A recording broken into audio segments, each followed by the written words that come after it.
चलिए देखिए,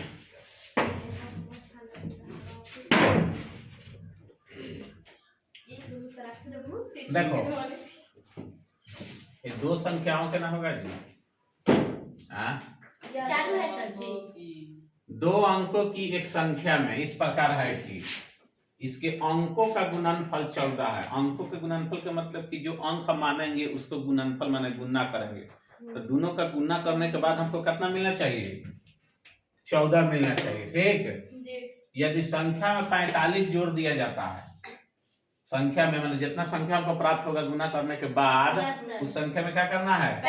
45 जोड़ दिया जाता है। तो संख्या के जैसे 45 जोड़ते हैं तो संख्या का मान पलट जाता है, माने इकाई वाला संख्या दहाई की जगह पर, दहाई वाला संख्या इकाई की जगह पर आ जाता है। तो संख्याएं ज्ञात कीजिए। देखिए, माना कि दो अंकों में पहली संख्या बराबर x तथा दूसरी संख्या बराबर y। तो मान लीजिए ऐसे भी लिख सकते थे, इकाई के अंक बराबर x तथा दहाई के अंक बराबर y। ठीक है, तब दोनों अंकों की संख्या, देखिए दोनों अंकों की संख्या के मतलब हुआ कि अब देखिए कहते हैं ना इकाई दहाई, तो इकाई के अंक आपका y हो गया, दहाई के अंक आपका x हो गया, 10x हो गया। ठीक है, तो 10x प्लस y दोनों का गुणनफल। तो दोनों का गुणनफल का मतलब हुआ कि दो संख्याओं का गुणनफल जो माने थे, तो दो संख्या हम लोग को एगो x था एगो y था, तो x गुने y कितना हो गया? 14।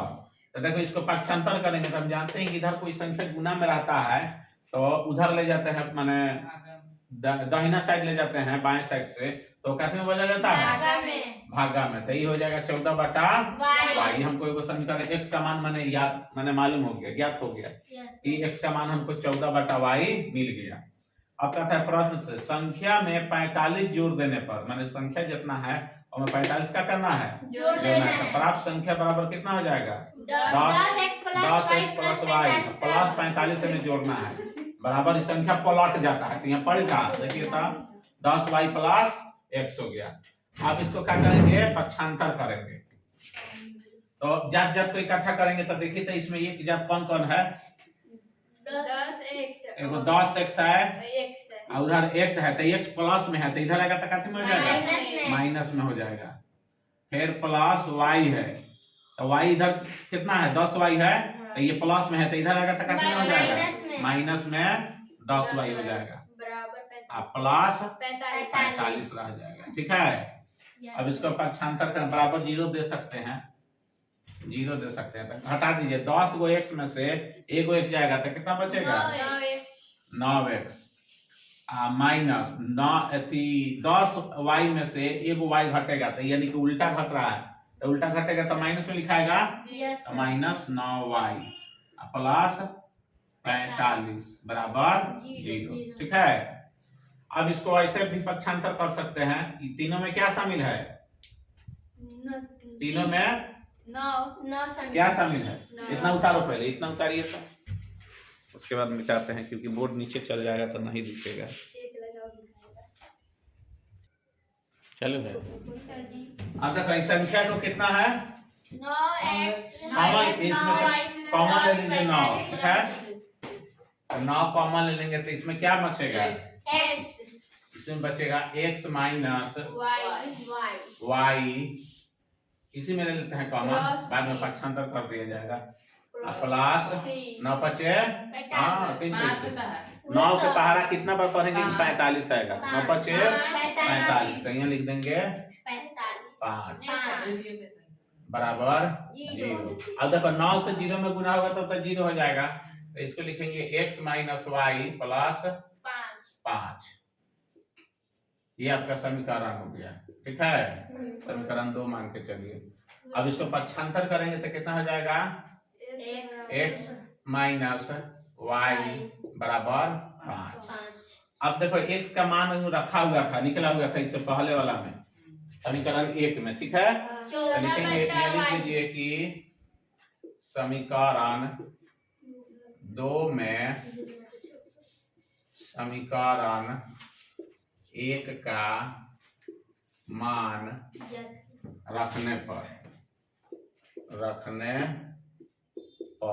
या put the value of equation 1 into equation 2, तो इसको रख देंगे कितना, x का मान कितना था बोलो, 14/y 14 बटा y माइनस y बराबर 5। ठीक, तो बार बार कहते हैं कि अगर कुछ नहीं बटा में हो तो क्या करते हैं, एक मान लिया जाता है। लघुत्तम ले लीजिए, y या एक का लघुत्तम y, भाग देंगे तो y से y कट जाएगा, बचेगा कितना 14 माइनस एक से भाग देंगे y में तो y में y से गुना करेंगे तो y स्क्वायर बराबर 5। अब इसको पीछा पीछे गुना करेंगे, क्वेश्चन का बाटा में एक मान करके क्रॉस मल्टीप्लिकेशन कर दो, तो ये हो जाएगा 14 माइनस y स्क्वायर बराबर, ये हो जाएगा 5 में y से गुना करेंगे तो 5y। अब इसको पक्षांतर करो, इसको लिखो कि y square minus 5y minus 14 बराबर 0। ये आपका क्या हो गया, इक्वेशन तैयार हो गया। अब उसे 14 को ऐसा दो भाग में, गुणनखंड विधि 14 को ऐसा दो भागों में तुरेंगे कि गुना करने पर हमको कितना आ जाए, 14 आ जाए, जोड़ घटाव करने पर आ जाए हमको 5। तो ये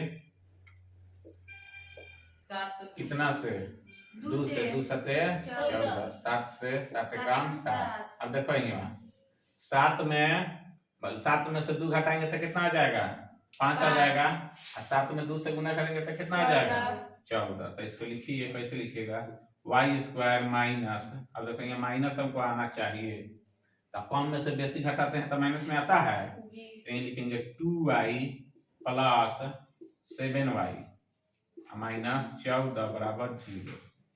तो देखो यहाँ 2 में से 7 जाएगा तो कितना बचेगा, नहीं प्लस में आ जाएगा जी। तो वो काम करो, यहाँ पे प्लस कर दीजिए, यहाँ पे माइनस कर दीजिए, ठीक, तब ना आएगा, हमको माइनस में रिजल्ट आना चाहिए। अब चलिए कॉमन लीजिए दोनों में, तो ये दोनों में y कॉमन है, तो ये कितना हो जाएगा y प्लस 2, ये दोनों में क्या कॉमन है, माइनस 7 कॉमन ले लो, तो ये हो जाएगा y माइनस 7 गुना 14, और बाहर का भीतर ले लीजिए, तो y माइनस 7, नहीं माइनस माइनस क्या हो जाएगा, ये माइनस, आई माइनस प्लस हो जाएगा, क्योंकि हाई जात मिलना चाहिए। में से दोनों में से वो कौन लिख लीजिए, y प्लस 2। ठीक, अब जन्म करता है आइदर और करके निकाल दीजिए x का मान, ठीक है।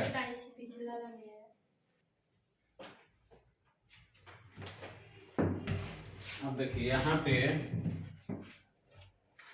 दोनों में से कॉमन लेंगे, कॉमन क्या लेंगे, y into y plus 2 minus 7 common ले लेंगे, तो इस 7 के 7 हो जाएगा, नहीं 7 कम 7 तो 7 तो ले ही लिए, तो बचा कितना इसमें y प्लस 7 गुना 14, ठीक है। अब इसको क्या करते हैं कि आइदर और निकालते हैं, आइदर और निकालते हैं, तो ये हो जाएगा, एगो घर बाहर, एगो क्या हो जाएगा, घर बाहर, एगो घर भीतर, ठीक है। तो ये आपका हो जाएगा कितना, y माइनस 7 घर के बाहर वाला, एगो घर के भीतर वाला y प्लस 2, आइदर और निकाल दीजिए,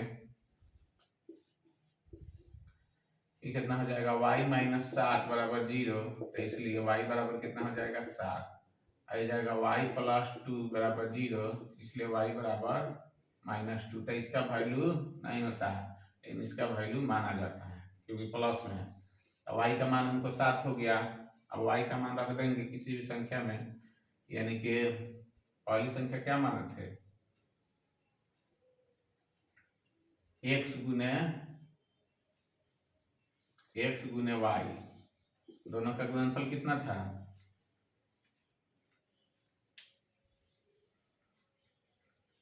दोनों का गुणनफल 14 था, दोनों का गुणनफल 14 था, तो दोनों का गुणनफल आपका 14 हो गया।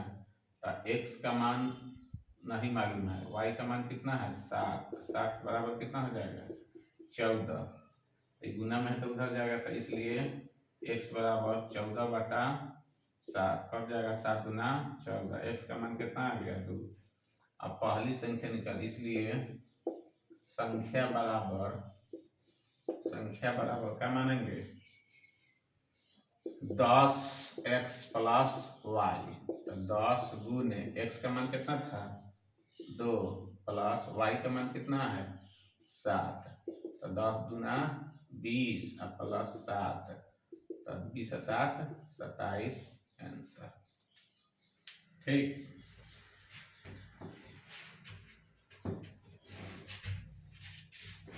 चलिए उतारिए।